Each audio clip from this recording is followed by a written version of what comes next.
15th of December, the year 2018, a very, very fantastic Saturday afternoon. Welcome to the touchline on Y254. My name is Maxwell Wasiko, of course, alongside a man who's just evaded his responsibility of moderating the show. It is his obligation to do it today, but I don't know why he's being indolent of late. What's up, man? How have you been, and why are you being this lazy, bro? I've not understood the other word you used. Diction, and probably where us guys went to school. Yeah. Where did you go to school in terms of your secondary education? Just I know. Post-secondary education, you did it from, I don't know whether it's Makerere or Kampala International University. Us guys, kept it local. But for high school education, maybe that's what brings the difference in terms of, semantics, diction, and the jargon part of it. It might be true because I went to group of schools when it comes to high school education. But if you are from Harambe community, you're still here, don't worry. That's a career-threatening tackle. He's telling me that while he attended a group of schools, us guys went to some, small-time institutions, which is not good. Bottom line, we're here with him and doing the same thing. It's the touchline. We're seeking to keep it sporty and, keep you posted with the latest in sports, both local and beyond, across all disciplines. A lot is happening, and of course, Mahia are playing Lobby Stars, the Nigerian champions, tomorrow as far as CAF Champions League. Kariobangi Sharks, on the other hand, will be locking horns against Asante Kotoko, the Ghanaian champions. This particular afternoon at 3 p.m. East African time, your predictions, your assessment, and what do you make of, the Kenyan representative as far as Continental Shop is concerned? Big games that are coming up actually here in Kenya. Asante Kotoko is a big club in Uganda and also in Africa, and they have come here and they are playing Kariobangi Sharks. From yesterday, you could hear how Asante Kotoko has been on Kariobangi Sharks' next. One was there giving us a very bad accommodation, a very bad training institute, not to the level we were used to back in Ghana.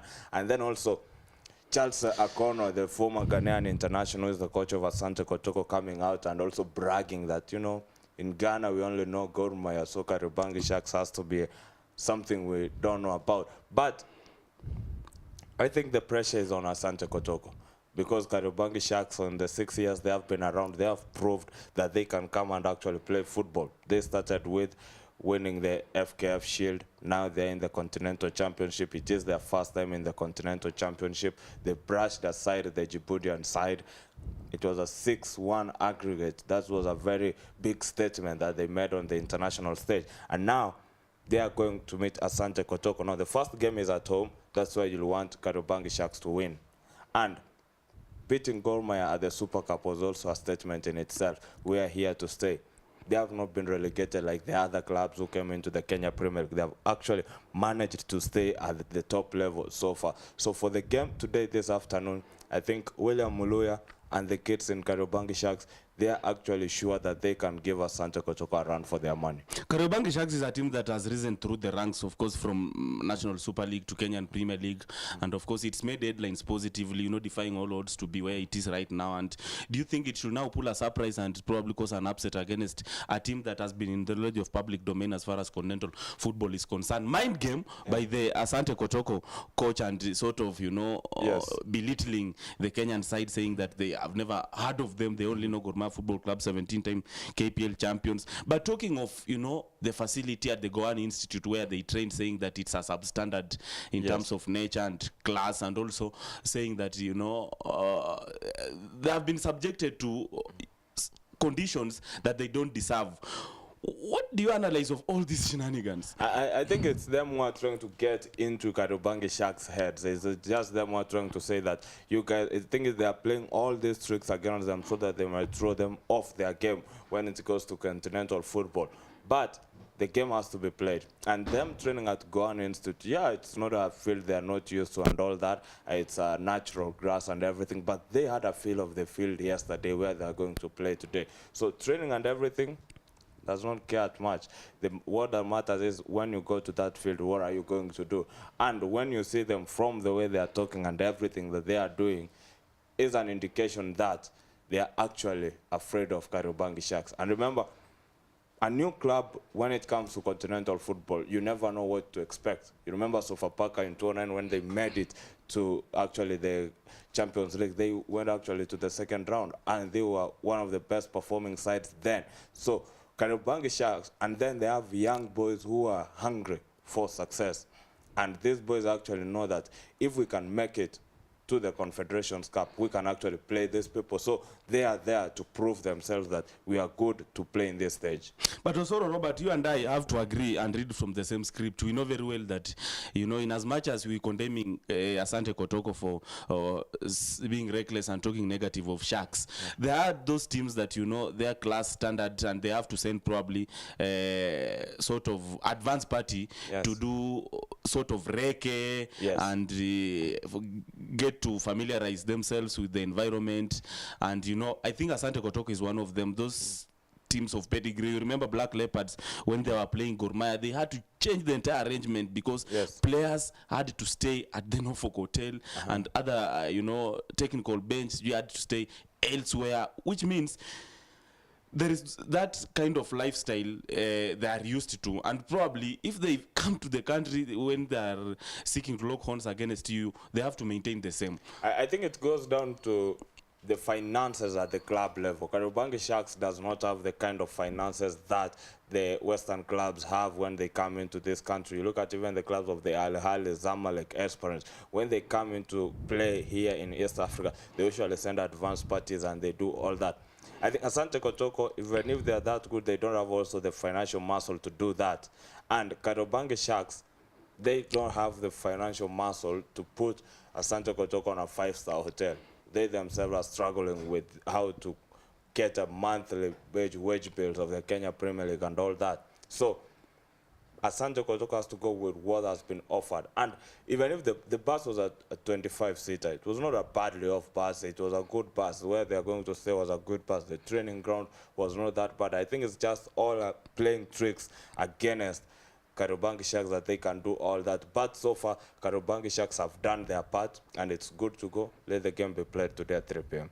Talk to us via 22162, starting with the word touch. Interact with us via social media platforms as well, at Wasike Maxwell, at Osoroberts, at Y254 channel, hashtag touchline Y254. Do talk to us and tell us whether Asante Kotoko are justified to complain and give their grievances and concerns with regards to the condition they have been subjected to in terms of training facility at the Goan Institute, where of course Kenyan side Madara United train from, alongside, you know, their mind game psychological tricks of their tacticians, saying that they don't know of Kariobangi Sharks. The team they have heard of in Kenya is Gor Mahia Football Club alone. And talking about Gor Mahia Football Club, they will be locking horns against Lobby Stars, the Nigerian champions, tomorrow at the CAF Champions League. And there has been a lot of analysis, especially in Kenyan football social media forums, with most of them thinking that Gor Mahia is likely to get relegated to CAF Confederations. And even as we speak about that, there is that talk of, you know, Gor Mahian players down tooling with regards to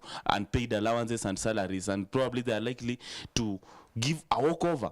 Though it is something that has been clarified. Ludovic Aduda, CEO Gor Mahia Football Club, has said there is nothing of that sort. But do you think this tussle and altercation in terms of salaries, allowances not being paid, will affect the player delivery on the pitch tomorrow at Kasarani Stadium? That one is usually a big factor when it comes to the players' state of mind when they are going to play. Actually, you know that it's the Christmas season. Someone wants to have money in their pocket and go outside there. But when you don't put the player on a state of mind where it's comfortable to go out there and play football, his mind is on something else.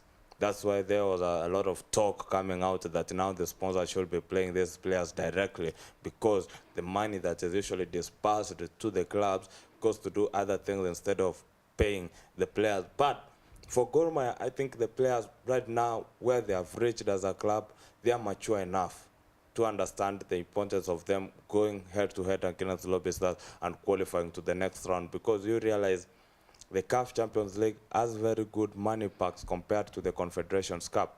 In the Confederations Cup, Gor Mahia made 27 million. In the CAF Champions League, if they qualify alone, they'll be making an excess of 55 million. That's money that will be coming to your side. But away from that, these clubs just need to know that you need to put these players comfortably to go out there and actually play football the way it's needed to be. And if you don't pay them, they can go all down and do all that and be sluggish enough. And you realize this season Gor Mahia has not started very well. After the trip to Everton, they came back home, they lost in the Super Cup. Again, it's just a Bullets of Malawi. It was a penalty shootout. It could have either gone anywhere. And then in the CAF Champions League. This is, I think, the fourth year now Gor Mahia are going directly into the CAF Champions League, but they are not making it to the group stages. Every time they are getting to the Confederations Cup. So it is that time Gor Mahia has to show that we are the Kenyan champions and we can play in the CAF Champions League. Not that every year you get to the CAF Champions League, you play the first round, the second round, you go back to the Confederations Cup. That has got to change for Gor Mahia. And of course, another football development is Big Man is in town. I know you are a vehement supporter of Man United. Yeah, very and by the virtue that I support England and he also prominently featured for them, I'm proud to, Yes. have him around. Rio Ferdinand, former Man United and England legend, defender. He's won several titles with Man United, Champions League in 2008 and several English Premier League titles. He's in the country and probably has been conducting clinics this morning at Ruaraka, and this particular afternoon is said to be at the Uhuru Gardens for the sort of fan zone, interacting with fans and followers of English Premier League football in general. But what do you make of these visits by these retired and former players? We've had Ronaldinho Gaucho, we've had Thierry Henry, we've had Roberto Pires, plenty of them. Do they have impact as far as reformation of Kenyan football is concerned? That's a tough one. That's a tough one. What I can say is, it is good to have the likes of Rio Ferdinand here in the country for motivation and everything, and the football clinics and all that. But when you look at it critically, away from the sports angle and everything, those legends are coming here courtesy of the corporates that are bringing them into this country. From yesterday, for the 2 days Rio Ferdinand will be here, it will be the corporates will be gaining that much. When Ronaldinho came here, it was the corporates who were gaining that much. And it is, I think, a lesson to our footballers here in Kenya, because one person who has managed to get into the corporate hand has got to be athlete Eliud Kipchoge, who is a brand ambassador for Isuzu here in Kenya, and also is getting sponsorships with the Safaricom and all that. He is the one who has got that eye keen to going to get into the corporate world. So I think it's a lesson to our local footballers, mostly our international footballers, on how you can maximize on your brand to make you money. Because at the end of the day, it's Rio Ferdinand and the corporate that will be gaining. It is Ronaldo and the corporate who will be gaining. But don't lie to us that that clinic at Ruaraka today morning will be doing something good for the kids. Let's listen into what Rio Ferdinand, former England Man United legend and defender, had to say after his arrival at Kenya's capital, Nairobi, to conduct some football clinics, which is done this particular morning at Ruaraka, and he said to meet fans from several parts of the county at the Uhuru Gardens this particular afternoon. Let's listen in to Rio Ferdinand speaking. I'm able to come here alongside Guinness to come into Kenya, into your country. I've heard so much about this country, and I've always said this is one of the African countries that I definitely need to come to. So to have the opportunity here, I feel blessed. I'm going to try to do as much as I can in them 2 days. I definitely want to see some animals, and I want to try some local food. So if there's any people with any suggestions for local food, I'm open. So yeah, I mean, it was crazy because we came out of the actual airport yesterday and the welcome was amazing. So I just want to thank the people that made the time to come out there. And immediately I saw the vibrancy, the colours, the dancing, the noise, the flamethrowers. It was crazy. So, and that's what it's about, and that's what this trip is about. This trip's about finding fans that are made of more. And that kind of slogan, hashtag, I think represents everything about the relationship between Guinness and football, in that bringing fans out to find fans like the guys mentioned up here who are bold, extravagant, have great ideas, different ways of celebrating. We need to find them guys, and the competition winners we're going to meet along the way. So that's going to be exciting too. And again, growing up, Africa was always part of my kind of culture, in my surroundings, in my environment, on my estates where I grew up, with 3 friends, and it was very multicultural society. So coming here is definitely a good throwback for me, especially when I was a kid, to make sure that I come and see what it's about. So I hope I have a fantastic stay. I'm sure I will, and the welcome so far has been fantastic. So thank you guys. Of course, that clip is courtesy of Capital FM, airing out there. We're listening to Rio Ferdinand English, former England and Man United defender legend, speaking upon his arrival to conduct football clinics in town. And some interesting thing, he said that prior his coming, prior his traveling, he had to speak to Victor Wanyama, who plays his trade with English Premier League side Spurs, and is also the captain for the national team Harambee Stars. And he gave him an amazing playlist as far as Kenyan music is concerned.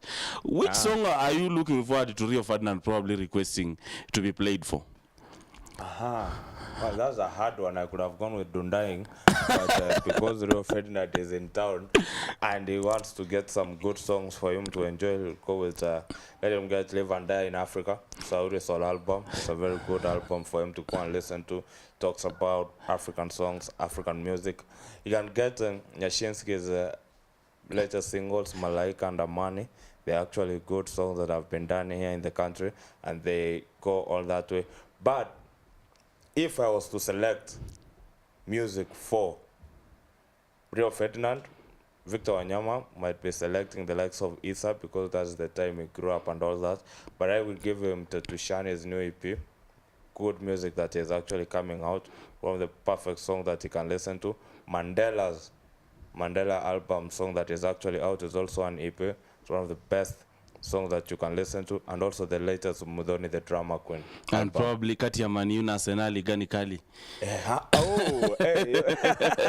That would be a good tune for him to listen to as well. Yeah, but now we have to translate for him. We have to translate for him, and he understands music as well. He's got sort of, connection with Jamaican reggae music. And talking about Jamaican, Romain Vago will be performing tonight at the Uhuru Gardens, and it has some sort of connection with what Rio Ferdinand will be doing this particular afternoon. Maybe enjoying football with sports Kenyan and fans. music going along. They go together. There's no sports without music, and there's no music without sports. I think it's something that flows together. I think the fans today will be at Uhuru Gardens. One will be that experience of watching the game with Rio Ferdinand. People will be there. Today we'll be seeing his punditry live. I will be talking about football and all that. The first game will be Manchester versus Everton. So that whole evening, enjoying that match with Rio Ferdinand is a big one. Then at the evening, culminating the night with Romain Vago. I think some of our lover boys here, like Obamize there, will be enjoying themselves this evening. And of course, Rio Ferdinand has been a great pundit for BT Sport alongside Frank Lampard, Steven Gerrard, being moderated by big man himself, Gary Lineker. Are you looking forward getting there and learning some of the skills in terms of punditry, hosting, analysis? Very much, because, I think Rio Ferdinand won, 14 titles with Manchester United. He won, 6 Premier League titles. But he's partial, though. Manchester when it comes to impartiality, I have to question him. Probably if I get there, I'm going to ask him. Because you'll see him celebrating from the booth when United is playing. The game is analyzing. So sort of objectivity comes into question. Objectivity, I think it's about calling the game the way it is. And you will enjoy the game as a former player, and you will want your club to be winning. I think from one of his speeches there, you will realize that he said the league for Manchester United is done this season. Manchester City. Yeah, Manchester City might be going with the league, or Liverpool might be going with the league. But for United, it's a done deal. They are not going to win the league this season. But the game against Liverpool is a big one for Manchester United. So even Rio will not at any moment want Liverpool to win against United. But when it comes to the game and looking at it, you have to give it your best and look at the game the way it is being played, not bringing the way you want it to be played. That's why you find that most of the former players who are pundits, they criticize even their own teams. Look at the likes of Paul Scholes, Rio Ferdinand himself. They come out and say, actually, this team is not playing to the level that we want it to be playing at. Apart from that, Kenya Premier League gets into match day 2 since it kicked off last weekend. Gor Mahia, starting on a wrong foot after getting beaten by Bandari, then, making a comeback, beating Zukericho 4-1 during the midweek. Ephraim, Guikan scoring a brace despite all the criticism. Of course, talking about them, they are not into action as far as top flight is concerned because of continental engagement. But just take us through a sneak preview of what we're expecting this particular afternoon as far as KPL fixtures are concerned. I know it's something that will form the basis of our analysis shortly, but what are we expecting in terms of Well, big matches will be actually coming this afternoon. We have got Nzoia Sugar playing against Mathare United. It's a big match that will be down in Nzoia. Chemelil will also be playing against Vihiga United. So it's a big one for them. Chemelil, the stadium was opened, so that game will be at the Chemelil Sports Complex. Vihiga, 15 million from the county.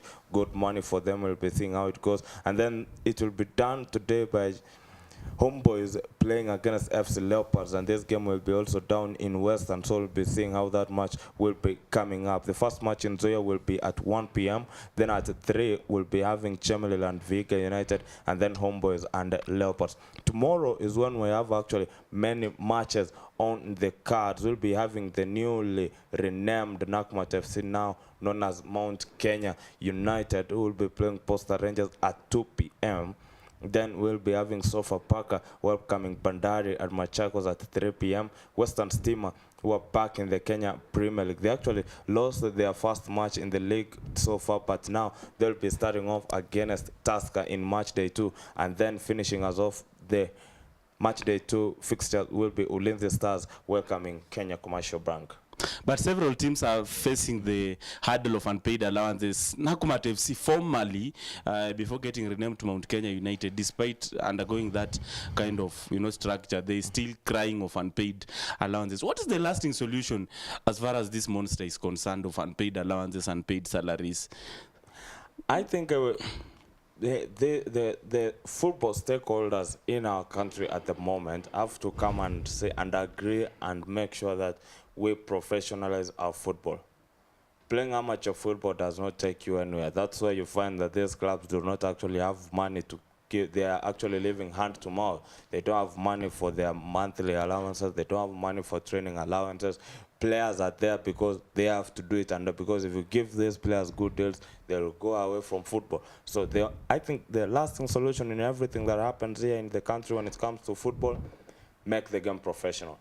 Make the game professional. Of course, this is the touchline on Y254. Very, very fantastic Saturday afternoon. My name is Maxwell Asiko alongside Robert Osoro. In a short while, one of the former Kenyan international, Idi Shikanda, he played for FC Leopards and Azam, Tanzanian Giants, will be joining us shortly to put things into perspective and probably dissect sort of Kenyan Premier League match day 2 fixtures happening in various parts of the country this particular afternoon. But Kenya Cup continues as well, and of course this coming in the wake after a dismal show with regards to the Kenya National Sevens team, 2 first legs of HSBC World Sevens Series, Dubai Sevens and Cape Town.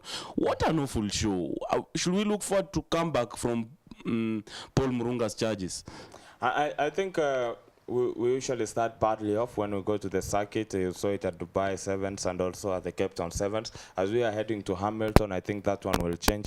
And I think there was a major improvement when it came to the Cape Town Sevens, because now we managed to get out of the relegation zone when it comes to that one. And I think it was good for us. But I think Paul Murunga is still working on his charges, trying to get the best team forward that he can go ahead and use in this series as the legs where the circuit goes ahead. Because now we had I think 4 teams when during the Safari Sevens. The selection was a problem. New players coming onto the side, but now he has to select teams and players who are ready to go and play when it comes to Kenya Cup and also for the Hamilton Sevens that will be coming up later. He's been condemned though for naming sort of many representatives from his former club, Homeboys Rugby Football Club. But Paul Murunga is a man with vast experience as far as club coaching is concerned. He was the assistant coach for Benjamin Naimba some time back, and probably he will be looking forward during Singapore Sevens, where Kenya Sevens, aka Shujaa, won the title. I think people are getting it the wrong way, that he's selecting boys from his Homeboys. But you look at even the local circuit, Homeboys was the leading team. So it's justified. It is justified. Do you select the players you think and know are better for me to go and win this thing? The Homeboys team is the one that won, I think, 4 of the series game that we had here in Kenya when it comes to our national series circuit. And Homeboys players proved that they are good enough. And for a coach to go out and select the kind of players he knows, it is all about merit. It's not all about, hey, I know this player because I coached him at Homeboys. I know this player because I played with him at Main Machine. I don't think that's the case. The case is the coach selects players he thinks and knows that they are going to deliver for me when they get onto the pitch. We're going to take a short break, and coming up next is a package feature done on World Boxing Council silver medalist Judy Waguthi. Listen in and don't go away. Stay tuned. This is the touchline on Y254. We shall be right back soon.